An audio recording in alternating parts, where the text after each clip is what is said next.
Tensions were pretty high in Congress today as the GOP tried and failed in the most humiliating fashion to get their budget P. And for that reason, we saw tempers flare up across Congress. But the most clear example was James COMER, who really threatened to call the cops on Maxwell Frost for humiliating Donald Trump in a hearing that we are going to get into. But before we do, if I could quickly ask you to leave a like on this video, and if you haven't already and you enjoy our channel, to hit that subscribe button. It goes a long way, and it really does mean a lot to me now. Before we get into what Maxwell Frost had to say and why it upset James COMER so much, I think we got to take a look at a little bit of that commentary on the budget from Jared Moskowitz. It's right here. I was recognized for 2 minutes. Thank you, Mr. Speaker. You know, today, Representative Thomas Massie, who is a budget hawk who walks around with the debt clock, which, by the way, I bought. It's $99 on his website, or on a website, talked about today that the Republican budget, if the Republican budget passes, the budget deficit doesn't get better, it gets worse. And then Elon Musk commented, and he said, "That sounds bad." Boy, that is awkward. I mean, you know how much we hate it when you guys fight amongst each other. And you know, so that wasn't enough, right? Then Representative Massie went to the meeting, the Republican meeting where the budget was being discussed, and he came out and he said, you know what, they convinced me. They convinced me that he's a no. And the reason he's a no is he said over the next 3 years, it's going to add almost $1 trillion to the debt. And he said, and that's in the most best case, the most rosy scenario. And then he said, that's a lie. Man. You know, so this clock that we have that has the debt, you know, it's still going up. DOGE has not yet reversed it. And I say that as a member of the DOGE caucus who wants to shrink the size of government and cut spending. But this 36, instead of your budget making it a 35, it's going to make it a 37. We're going to go to $37 trillion in debt. And so, look, if you pass this today, this idea about DOGE or the Republicans being fiscal hawks or wanting to cut spending is no longer reality. I yield back. Thank you. This is a terrible budget being proposed by Republicans. It's the reason that it failed. And Jared Moskowitz mentioned Thomas Massie, who was one of the Republicans coming out against this budget, and we will get into him more in just a little bit, but that is how you deliver a message. That is how you deliver a call out. And it's kind of what we saw. Well, it's exactly actually what we saw from Maxwell Frost, who called out Donald Trump and then was threatened by James COMER for doing so. But let's not talk about it. Let's take a look at people like the grifter-in-chief Trump and President Musk are openly using their public offices to enrich themselves to the tune of billions of dollars. So if we want to look at waste, fraud, and abuse, which I'm down to do, why is there complete silence on the other side of the aisle about looking at the complete grifter that is the President of the United States and the richest man on the earth, which is looking into things like Social Security and different things like that? Why don't we investigate the real corruption? Hold off. Point of order. I reclaim my time. Point of order. Mr. Chairman, point of order. Hold off. There was a point of order when you said something. Who asked for it? Mr. Higgins. Would you like to revise your remark with respect to improperly identifying the President of the United States? I'll say President Musk and grifter-in-chief Trump. All right. Grifter-in-chief Hey, Mr. Chairman, point of order. Wait a second. If I wanted to challenge someone to a fight, they would know it. Thank you. Chairman, if Mr. Musk actually came here, then maybe the Rules Committee. I heard no would apply to disparagement him. of the- I'll say something else. We'll save a lot of time. I'll say something else. Okay. All right.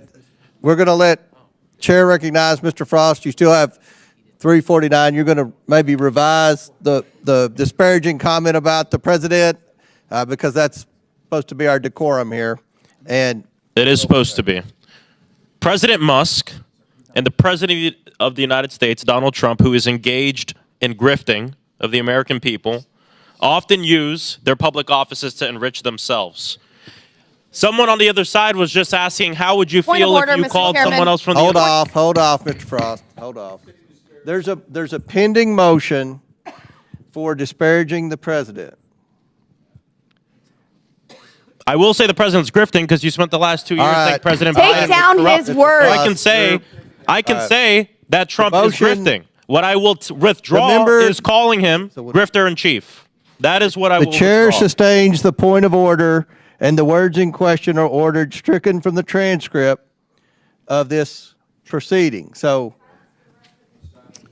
the member is barred from further participation. Ms. Crockett. Insulting people's appearance as well as trying to fight them isn't a problem. Point of order. It's a yes or no. But we're so Yes, sad No. Yes or Order. no? Yes or that no? our Yes or no? little leader. Just skip her. We're so Skip her. sad. Skip her. You're My skip vote. her. Go to the next one. Go to the next The one. MSNBC anchor. Go to the next one. Don't count that. Go to the next one. Ms. Randall votes no. Mr. Subramaniam. Mr. Subramaniam votes no. I want to say it's despicable that this committee is going to silence me for bringing The up gentleman's Trump's words have been Mr. taken Frost, down. He is not Mr. permitted to Frost. speak for the rest of the hearing. making millions of dollars. Mr. Frost, off the American people. Mr. Ranking Member, I'm going to have the Sergeant at Arms remove him if he doesn't refrain. So because my great Congressman Maxwell Frost said that Donald Trump is a grifter. Donald Trump, who has stolen millions and almost at this point billions of dollars from his supporter through his campaigns, which really just were legal defense funds, and now a crypto scam that has netted him billions of dollars because Maxwell called that guy a grifter. The guy who sold watches, the guy who sold plates, the guy who sold shoes, the guy who really just sold out everything he possibly could, calling that guy a grifter is against the law. Well, the White House did today say that they're picking the press and they're picking the questions and they're writing them for the reporters and they're getting rid of whoever doesn't say exactly what they like. So it wouldn't be a surprise if criticizing Donald Trump became illegal, because it seems like when you do it, either they threaten to arrest you or they threaten to investigate you. We saw it with Robert Garcia. Now we're seeing it with Maxwell Frost. But it's because Republicans know how much of a failure they are and that they can't get their budget through, that they are unable to govern, and they need Democrats to bail them out, and Democrats aren't going to do so. Because we saw Hakeem Jeffries step up a little bit today, and let's be honest, we needed that from him lately, and he said this right here. Today we stand together as House Democrats with the American people to push back against this reckless Republican budget.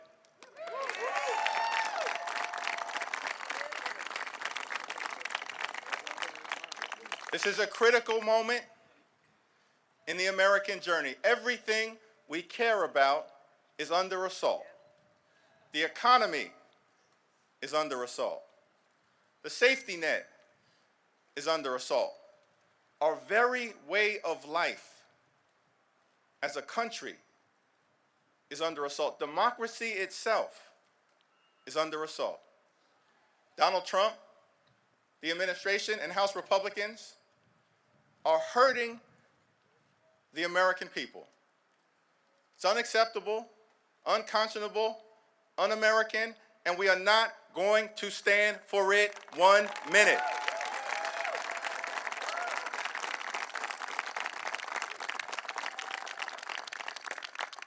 The Republican budget represents the largest Medicaid cut in American history.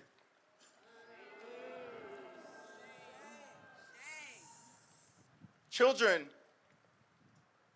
will be devastated. Families will be devastated. People with disabilities will be devastated. Seniors will be devastated. Hospitals will be devastated. Nursing homes will be devastated. So let me be clear, House Democrats will not provide a single vote to this reckless Republican budget.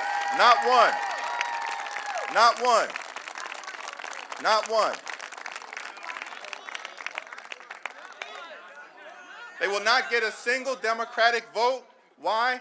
Because we're voting with the American people. We're voting with the American people. We will push back against the Republican budget today. We will push back against the Republican budget tomorrow. We will push back against the reckless Republican budget until it's buried deep in the ground, never to rise again. Never to rise again. We stand with the American people until victory is one. The reckless Republican budget will hurt everyday Americans who rely on Medicaid, rely on nutritional assistance, and rely on veterans benefits. This is not a reality show. This is not a joke. This is not politics as usual. It's a matter of life and death. And so we will stand with the American people. Stand with them today, stand with them tomorrow, stand with them next week, stand with them next month, stand with them this year, stand with them next year, stand with the American people until victory is won, this budget is defeated, and America is restored. I do not want to see Democrats bend the knee. I do not want to see them say Republicans. I do not want them to pretend that we can work in good faith with these people. Why on earth would we pass a budget when Donald Trump has explicitly said that he doesn't care how Congress appropriates its funds, where it directs them to? He'll be doing whatever he wants. Why would we help those people? We shouldn't, we haven't, and we better not. Mr. Jeffries right here, me and you, AEM us right now. Do not help them. Do not save them. Let them flounder, because I don't think these Republicans are backing down. Listen to Thomas Massey right here. Yeah. Can you just talk to us? Are you still a no? Is there anything? They convinced me in there. I'm a no. Is there anything? Look what, let me, their own numbers. If the Republican plan passes under the rosiest assumptions, which aren't even true, we're going to add $328 billion to the deficit this year. We're going to add $295 billion to the deficit the year after that, and $242 billion to the deficit after that, under the rosiest assumptions. Why would I vote for that? So are you solidly a no? Yeah, they convinced me. I was a lean no until this meeting. It is crazy to hear a Republican make sense, but wow, yeah, spot on. Their agenda is bad, it is hypocritical, and it is just about tax cuts for billionaires. Pretty clear. I think that's a pretty good summation of it. Thank you, Thomas Massey, for doing one good thing. I don't know much else about you, but if that's what you're bringing to the table, we're going to be happy with you today. You're going to call out Republicans, and so will we. And if you want to support that, as always, you can hit that subscribe button. You can leave a like on this video, and if you stuck around at the end, you drop a blue heart in the comments. And until next time, I'll see you soon.